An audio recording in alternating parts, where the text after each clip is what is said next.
G Desai ವಸತಿ ಶಾಲೆ, ಚಿಕ್ಕನಾಯಕನಹಳ್ಳಿ ತಾಲೂಕು, ತುಮಕೂರು ಜಿಲ್ಲೆ. ನನ್ನ ಹೆಸರು ಸಾಯಿ. ನಾನು ಜಿ ದೇಸಾಯಿ ವಸತಿ ಶಾಲೆ 8ನೇ ತರಗತಿಯಲ್ಲಿ ಓದುತ್ತಿದ್ದೇನೆ. ನಾನು ಮಾಡಿರುವ ಪ್ರೋಟೋಟೈಪ್ ಏನಂದರೆ ಟೋಲ್ ಗೇಟ್ ಸಿಸ್ಟಮ್. ಇದರಿಂದ ಏನು ಯೂಸ್ ಆಗುತ್ತೆ ಅಂತಂದರೆ, ನಮ್ಮ ಗೌರ್ಮೆಂಟ್ ಈಗಿನ ರೀಸನ್ಗೆ ತಕ್ಕಾಗಿ ಹೊಸ ರೋಡ್ಗಳು ಮಾಡೈತೆ, ಹಳೆ ರೋಡ್ಗಳನ್ನ ಕಿತ್ತಾಕಿ ಇದಕ್ಕೆ ತುಂಬ ಇನ್ವೆಸ್ಟ್ ಮಾಡೋದಕ್ಕೆ ಗೌರ್ಮೆಂಟ್ ಒಂದು ಸ್ವಲ್ಪ ಲಾಸ್ ಆಗುತ್ತೆ. ಹಾಗಾಗಿ ಅದು ಇನ್ವೆಸ್ಟ್ ಮಾಡೋಕ್ಕೆ ರಿಕವರ್ ಇಲ್ಲೇ ಮಾಡುತ್ತೆ. ಇದರಲ್ಲಿ ನಾವು ಟೌನ್ಗೆ ಹೋಗ್ಬೇಕಾದ್ರೂ ಅದು ಟ್ಯಾಕ್ಸನ್ನು ಹಾಕ್ಸ್ಕೊಂತಾರೆ, ಮತ್ತು ಅದರಿಂದ ಬರಬೇಕು ಟ್ಯಾಕ್ಸನ್ನು ಹಾಕ್ಸ್ಕೊಂಡು. ಎಕ್ಸಾಂಪಲ್ ಈಗ ಇಲ್ಲೇ ನಮ್ಮ ನೆಲಮಂಗಲ ಟೋಲ್ ಗೇಟ್ ಹಾಕಿದ್ದಾರೆ ಅಂತ ಹೇಳ್ತೀನಿ. ಮತ್ತು ಇದಕ್ಕೆಲ್ಲ ನಾವು ಏನೇನು ಕಾಂಪೋನೆಂಟ್ಸ್ ಯೂಸ್ ಮಾಡಿದೆ ಅಂತ ನನ್ನ ಫ್ರೆಂಡ್ಸ್ ಹೇಳ್ತೀನಿ.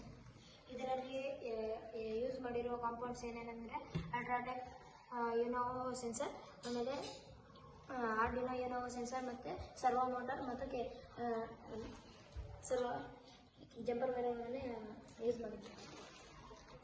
ಹೇಗೆ ಯೂಸ್ ಮಾಡುತ್ತೆ ಅಂತ ಹೇಳ್ತೀನಿ. ಅದರ ವೆಹಿಕಲ್ ಇಲ್ಲಿ ಬರ್ತಿರುತ್ತೆ, ಮತ್ತು ಇಲ್ಲಿ ಟ್ಯಾಕ್ಸನ್ನು ಕಟ್ಬಿಟ್ಟು ಮುಂದಕ್ಕೆ ಹೋಗ್ಬೇಕಾದ್ರೆ ಅಲ್ಟ್ರಾಸಾನಿಕ್ ಸೆನ್ಸ್ ಮಾಡಿಬಿಟ್ಟು ಅದನ್ನು ಮೆಸೇಜ್ನ ಆರ್ಡಿನೋಗೆ ಕಳಿಸುತ್ತೆ. ಆರ್ಡಿನೋ ಇದ್ದಿದ್ದು ಸರ್ವೋ ಮೋಟರ್ಗೆ ಹೇಳ್ಬಿಟ್ಟು ಡೋರ್ ಓಪನ್ ಆಗುತ್ತೆ. ಆಮೇಲೆ ವೆಹಿಕಲ್ ಆದಮೇಲೆ ಅಲ್ಟ್ರಾಸಾನಿಕ್ ಸೆನ್ಸರ್ ಆಫ್ ಆಗಿಬಿಟ್ಟು ಮತ್ತು ಸರ್ವೋ ಮೋಟರ್ ಡೋರ್ ಕ್ಲೋಸ್ ಮಾಡುತ್ತೆ. ಮತ್ತು ಬೇರೆ ವೆಹಿಕಲ್ಲು ಹಂಗೆ ಮಾಡುತ್ತೆ. ಇದನ್ನು ಅವಕಾಶ ಮಾಡಲು ಇದನ್ನು ತಯಾರು ಮಾಡಲು ಅವಕಾಶ ಕೊಟ್ಟ ನೀತಿ ಆಯೋಗಕ್ಕೆ ಧನ್ಯವಾದಗಳು.